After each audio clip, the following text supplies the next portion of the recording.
Bonjour à tous, j'espère que vous allez bien. Bienvenue dans ce nouvel épisode des LNDJ, des Trading Roadmap, les plans du jour, mes plans pour les indices américains et le DAX qui hier ont quand même salement baissé, très très grosse baisse du côté des indices, toujours cette news de dégradation de la note des États-Unis qui a pesé sur la tendance parce que mécaniquement, quand la note d'un pays est dégradée, forcément les obligations remontent puisque c'est plus risqué de prêter à ce pays.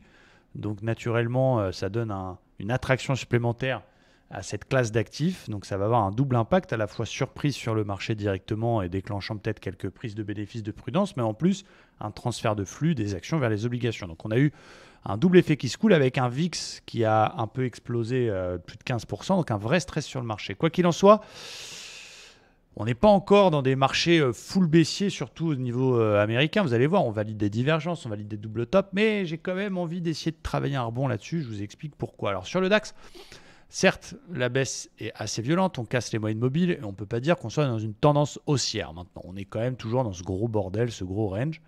Mais on voit qu'on est en train de sauver le niveau 61,8, très très intéressant tout en bas, ici là, qu'on est en train de sauver. C'est un niveau qui tient pour l'instant. C'est une zone que je surveille forcément, qui fait partie de mes zones d'intérêt.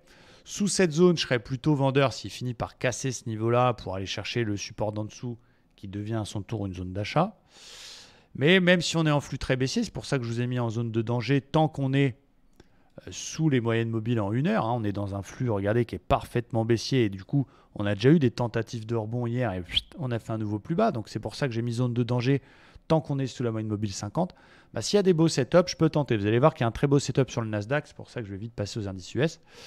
Donc mon plan, ça va être, si très très beau signal là-dedans, on peut tenter un rebondinet, mais ce sera forcément un peu dangereux parce qu'on sera en flux baissier. Plus prudent, c'est une fois qu'on repasse en flux haussier, si c'est le cas bien sûr, et qu'on casse la moyenne mobile 50, les 16-200, on repasse en flux haussier, donc on priorisera les achats sur les setups. Si le rebond est de courte durée et qu'on recasse les 61,8, on repasse dans une phase de vente qui est intéressante pour aller chercher la zone support vers les 15-600 et 15-600 qui est une belle zone d'achat sur laquelle d'ailleurs, rappelez-vous, on avait eu une belle divergence haussière, c'était jeudi dernier, très très belle divergence haussière qui avait parfaitement fonctionné. Donc voilà les zones que je surveille. D'ailleurs, on a eu une toute petite diff qu'on a vue en live ce matin qui était super intéressante, qui a été assez efficace. Donc vous voyez, c'est des petits setups très dangereux mais qui peuvent se tenter. Côté US, on va commencer par le Dow Jones. Alors lui aussi, évidemment, il valide une div daily. Il est encore dans une tendance haussière, mais il valide une div daily. Il n'a pas passé son canal et le haut de canal fait son job de résistance, on va dire. Donc effectivement, on a une tronche un petit peu à corriger. 50%, c'est l'objectif de la div daily. Ça nous donne la zone de polarité que j'ai fait en rouge ici. Voilà, ça donne l'objectif de la div. 34,800, qui est un niveau qu'on garde en tête. En attendant, c'est pareil, on ne peut pas dire que ça donne envie pour l'instant d'acheter fort parce qu'on valide aussi un double top 4 heures. On est passé sous les moyennes mobiles. Donc, mon plan sur le dos, c'est tant qu'il est sous la zone, la ligne de coup du double top, sous les 35 400, j'achète pas. On est plutôt dans une zone de vente. Alors, ça ne veut pas dire que ça va dégueuler d'un seul coup. Vous voyez, là, on tente de faire un rebond. Mais on va privilégier les setups vendeurs, des cassures d'OPR, des bulles après un rebond technique, jusqu'à l'objectif de la div, la polarité, les 34 800.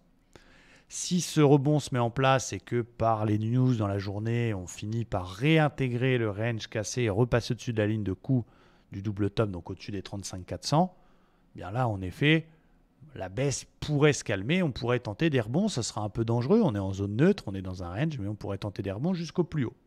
Et c'est vraiment au-dessus des 800 qu'on est en achat fort. Mais je ne m'interdirai pas, si je vois que le range est pullbacké et que ça repart à la baisse, chercher des ventes sur cassure d'OPR. Par contre, si on réintègre le range, je pourrais tenter un rebond. Et le plus beau, c'est quand même le Nasdaq. Alors, je vais d'abord vous montrer une petite diff qui était intéressante hier, qui était un petit peu hors des règles parce qu'elle a eu lieu hors des horaires que je traite d'habitude. Mais on était déjà en flux baissier 1 heure majeur. On a eu un joli rebond technique hier en début de matinée. On a eu une très belle divergence baissière 5 minutes dans le sens du flux qui a donné la grosse baisse. Donc, c'est cool. Bien sûr, ce n'est pas la diff qui a fait baisser le Nasdaq, mais elle était là. Et donc, c'est intéressant. Là, on est vraiment sur une div à reprise de flux très, très intéressante. Quoi qu'il en soit, le Nasdaq, il a pris cher. En plus, aujourd'hui, on a les résultats d'Apple et d'Amazon en fin de séance, après la clôture. Donc, faudra faire très très attention. Mais je suis obligé en tant que chartiste d'être intéressé par cette zone-là. Pourquoi? Parce que c'est le bas d'un canal qui peut être un drapeau. Et on a une petite polarité, vous le voyez ici, qui passe par les deux plus hauts et qui pour l'instant fait office de support. Donc c'est pas pour rien que ça rebondit, on a un niveau qui tient. En 4 heures, on est en flux très baissier. Et en 1 heure, mon plan, regardez. Si on casse le niveau en question que je vous ai montré, je reste full vendeur et je fais que des ventes sur des setups type OPR jusqu'au plus bas précédent, qui sera le niveau à surveiller, les 15 080. Donc on va dire sous 330, full vendeur jusqu'au 15 080. On restera en flux baissier jusqu'à ce qu'on casse la moyenne mobile. C'est au-dessus des 15 630 que je peux passer acheteur plus safe et jouer des setups acheteurs. Et évidemment, s'il casse le canal par le haut, achat fort.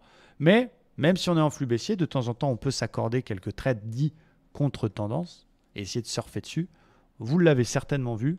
On a une très belle divergence haussière qui se valide en 1 heure, qui nous indique 2 choses. Première chose, elle nous dit « Wow, on ne va pas revendre tout de suite, les gars. Je suis sur un niveau, je fais une div haussière, je ne veux pas shorter tout de suite. » Et on va dire que les plus casse-cou, soit se tentent la div parce que le ratio il est bon et assume, ça peut évidemment stopper, mais il y a une div haussière sur un niveau. Ou alors cet après-midi, on essaie de surfer dans la div en se disant il y a une div haussière qui se valide, il y a une forte probabilité que ça rebondisse un petit peu, je vais m'autoriser un petit trade contre flux sur une cassure d'OPR, etc. Donc tant que le niveau 15 360 tient, et si en plus la div se valide, je peux tenter les petits achats contre flux cet après-midi. On verra évidemment comment ça va se passer. Il y a quand même pas mal de news. Donc voilà les niveaux que je surveille. Ce n'est pas toujours extrêmement clair. J'espère que ça l'est avec les petites zones que je vous ai ajoutées au graphique maintenant. Et puis voilà ce que je vais surveiller. Parfois, encore une fois, on a un setup 5 étoiles qui passe. Parfois, ça ne passe pas. Tout est dans le ratio. Donc n'oubliez pas de sélectionner vos trades d'abord avec un maximum de trades dans la tendance. Si c'est contre-tendance, avec d'excellents ratios. Toujours des ratios de 2 et plus. Et puis de tenir vos plans jusqu'au bout. Quand vous êtes dans une position, vous avez pris un risque, vous devez l'assumer et vous devez sortir avec 2, 3, 4 fois plus que votre risque.